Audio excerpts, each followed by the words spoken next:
चलिए दोस्तों, देखते हैं कि आज हम ट्रायंगल का पार्ट 2 का केस बेस स्टडी लेके आए हैं, जो क्लास 10 के लिए काफ़ी अधिक इम्पोर्टेंट है दोस्तों। देखिए, जैसे कि लिखा हुआ है केस स्टडी में क्या है, scale drawn of an object is the same shape as the object but at a different size. The scale of a drawing is a comparison of the length used on a drawing to the length of its represents. The scale is written as a ratio. The ratio of two corresponding sides in similar figure are called the scale factor. Scale factor, it means length or in image. Length in image by corresponding length in object. देखिए, scale factor के बारे में यहाँ दिया हुआ है, क्या relation है। तो लेंथ इन इमेज, इमेज का length bye corresponding length of object. नीचे ऊपर में हो गया आपका इमेज का लेंथ, इमेज का लेंथ, और नीचे हो गया आपका ऑब्जेक्ट का लेंथ। ये आपका स्केल फैक्टर है दोस्तों। चलिए इसके आगे देखते हैं। ये आपके पास if one shape can become another using the reversing, then the shapes are similar. Hence two shapes are similar when one can become the other after a resize, flip, slides or turn. In the photographs below showing the sides view of the train engine, scale factor is 1/200। जैसे कि आपको हम बताए थे, ऊपर में क्या होता है, इमेज होता है। ऊपर जो है सो देखिए आपका दोस्तों, यहाँ पे ध्यान से देखेंगे, ऊपर में क्या हुआ, इमेज का हाइट हो गया, लेंथ ऑफ द इमेज, और नीचे हो गया ऑब्जेक्ट का हाइट। अब जैसे यहाँ पे क्या दिखा है, स्केल फैक्टर 1:2 है। तो इमेज यदि आपका 1 रहेगा तो आपका ऑब्जेक्ट का हाइट उसका 200 टाइम्स होगा दोस्तों, मतलब ज़्यादा हो सकता है। यहाँ पे आपका दिखाया गया है। चलिए आगे देखते हैं और क्या। This means that the length of 1 centimetre on photograph above the corresponding to the length of 200 centimeter, otherwise you can say 2 meter, because 100 centimetre is equal to 1 metre. हम लोग जैसा कि जानते हैं 100 सेंटीमीटर इज इक्वल टू क्या होता है, 1 metre. तो आपके पास 200 centimetre 2 metre of the actual engine. The scale can also be written the ratio of the two length, दोनों लेंथ का रेशियो में लिखा हुआ है दोस्तों। एक्चुअली मेरे पास क्या आया कि इमेज का हाइट लेंथ ऊपर होना चाहिए और नीचे ऑब्जेक्ट होना चाहिए। दोनों का रेशियो का कंपेयर क्या है, तो 1/200 है सेंटीमीटर में, और मीटर में क्या है, तो आपके पास 1/2 है। चलिए आगे देखते हैं। अब यहाँ से आपके पास एग्जाम में किस टाइप का प्रॉब्लम आएगा, देखिए सामने है। If the length of model is 11 centimetre, then the overall length of the engine in the photograph above including the coupling mechanism used to the concerns। अब देखिए आपके पास क्या दिया, length of the model is 11 centimetre, यानी model का length. ऊपर में मेरे पास क्या था, इमेज था।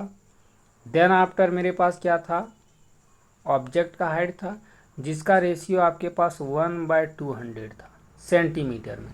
यदि सेंटीमीटर में लेते हैं तो 1/200 हो गया। अब यहाँ पे देखिए कि क्या दिया हुआ है, if length of the object, length of the model is 11, then overall length of the engine in photograph, यानी फोटोग्राफ में ओवरऑल क्या लेंथ होगा उसको हम लोग को क्या करना है, फाइंड करना है दोस्तों। तो फाइंड क्या करना है, तो मेरे पास इसका ओवरऑल फोटोग्राफ लेंथ जो हमको निकालना है ना, बाय क्रॉस मल्टीप्लिकेशन हो जाएगा। तो 11 को यदि 2 से मल्टीप्लाई करते हैं, मेरे पास क्या आता है 22, 11 2 22 100। ये आपके पास किस में आ गया दोस्तों, सेंटीमीटर में। अब मेरे पास देखना है क्या 2200 है, नहीं 22 सेंटीमीटर है, ऑप्शन रॉन्ग हो गया। 220 सेंटीमीटर है, this option is also wrong. ये 220 मीटर है, ये भी रॉन्ग है। लेकिन यहाँ पे आप देख रहे हैं लास्ट में मेरे पास क्या 22 मीटर है। अब यहाँ पे 2200 सेंटीमीटर है, तो इसको मीटर में चेंज करेंगे तो मेरे पास 22 मीटर आ जाएगा। इस तरह से ऑप्शन नंबर मेरे पास क्या दोस्तों, डी राइट है, बाकी सब ऑप्शन रॉन्ग है। यहाँ पे थोड़ा सा ही रॉन्ग हो गया है, 22 मीटर होगा दोस्तों, ऑप्शन नंबर डी। तो इस तरह से इसको हम लोग क्या करेंगे, फाइंड करेंगे। चलिए आगे देखते हैं number 2, what will the effect of the similarity of any two polygon. अब देखिए एक जो है सो आपका केस बेस्ड पर डिपेंड था। What will the effect the similarity of any two polygon, दोनों पॉलीगॉन का सिमिलरिटी पर क्या इफेक्ट हो सकता है जब उसका इमेज जो है सो 200 टाइम्स ऑब्जेक्ट्स यदि जो है सो उसका डबल रेशियो में रहता है, देन आफ्टर 1 200 सेंटीमीटर का रेशियो में था, तो फिर क्या इसका होगा, they are flipped horizontally, they are dilated by the scale factor, they are translated down, they are not in the mirror image of one another. देखिए तो इसका आंसर होगा आपके पास number D, they are not the mirror image of one another, एक दूसरे का mirror image नहीं बन सकता है। चलिए नंबर 3 देखते हैं, what is the actual width of the door if the width of the door in photograph is 0.35 centimetre. दोस्तों सेंटीमीटर, अब आपके पास 0.35 सेंटीमीटर है, तो एक्चुअल जो है सो क्या होगा, तो 0.35 सेंटीमीटर है, तो हम इसको यदि मल्टीप्लाई करते हैं 0.35 इंटू 200, यदि हम मल्टीप्लाई 35 टू जा 70 हो गया। अब इस पर क्या लग जाएगा दोस्तों, 2 जीरो लग जाएगा, 2 जीरो लग गया। अब 2 जीरो लगने के बाद क्या होगा, मेरे पास 2 डिजिट के बाद डेसिमल पड़ेगा, तो ये आ गया 70, क्या आ गया दोस्तों, सेंटीमीटर में आ गया, 70 सेंटीमीटर में।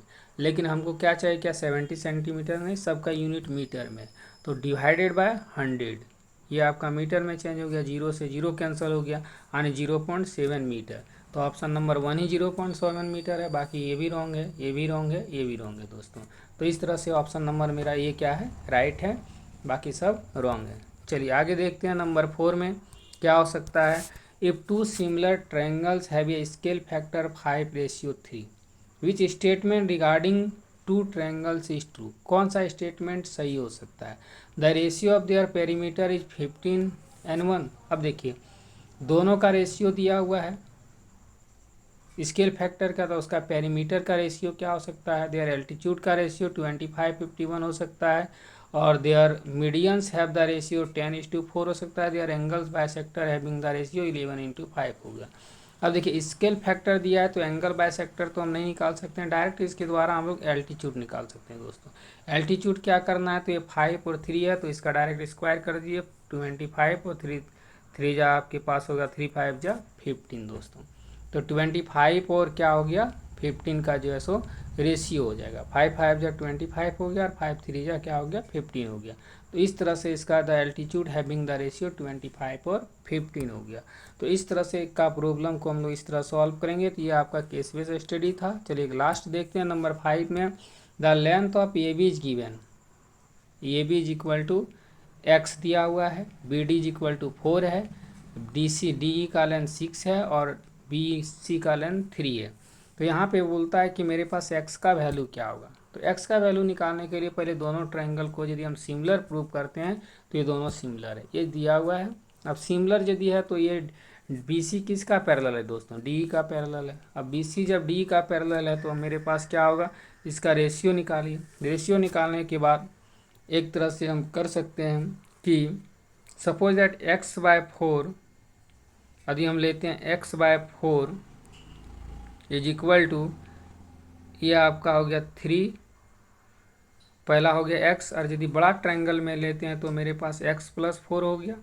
अब ये इस छोटा ट्रायंगल के लिए 3 हो गया, लेकिन इसके लिए 6 हो गया। 6 को मल्टीप्लाई करेंगे, 6x में 3x रह जाएगा, 6x में 3x जाएगा, बाय क्रॉस मल्टीप्लिकेशन 6x में 3x जाएगा, 3x बचेगा, 4 3 या 12 हो गया दोस्तों, यहाँ पे 12 हो गया। अब 3 से कैंसिल करेंगे, 3 4 या 12 हो गया, यानी मेरे पास 4 सेंटीमीटर। ऑप्शन नंबर सी क्या है, 4 सेंटीमीटर है। बाकी ऑप्शन नंबर ये 8 सेंटीमीटर है, रॉन्ग है। ऑप्शन नंबर बी 6 सेंटीमीटर, ये भी रॉन्ग है। ऑप्शन नंबर सी राइट है। Option number D 10 centimetre wrong है दोस्तों। तो इस टाइप का प्रॉब्लम को ऐसे हम लोग सॉल्व करेंगे। तो ये प्रॉब्लम था आपका related to case base study. जैसे देखिए कि ये केस बेस स्टडी, आपका केस यहाँ लिखा हुआ है, इसको पढ़ के ही आपको समझना है। देन आफ्टर यहाँ फिगर भी दिया हुआ है, रेशियो क्या रहता है, किस तरह से रेशियो में कंपेयर करना है वो भी दिया हुआ है। देन आफ्टर फिर से आपका स्टेटमेंट है, यहाँ मीटर को सेंटीमीटर में चेंज करना है, सेंटीमीटर को मीटर में चेंज करना है, ये भी दिया हुआ है। देन आफ्टर ये नंबर 1 हो गया इस टाइप का प्रॉब्लम, नंबर 2 हो गया, नंबर 3 हो गया, 4 हो गया, एंड लास्ट 5 हो गया।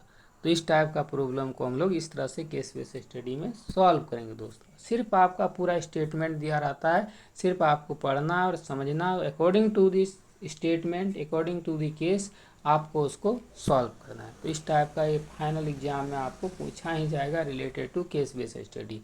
अब आप इसका तैयारी करें, इस वीडियो को बार बार देखेंगे दोस्तों, ऑटोमेटिक समझ में आएगा।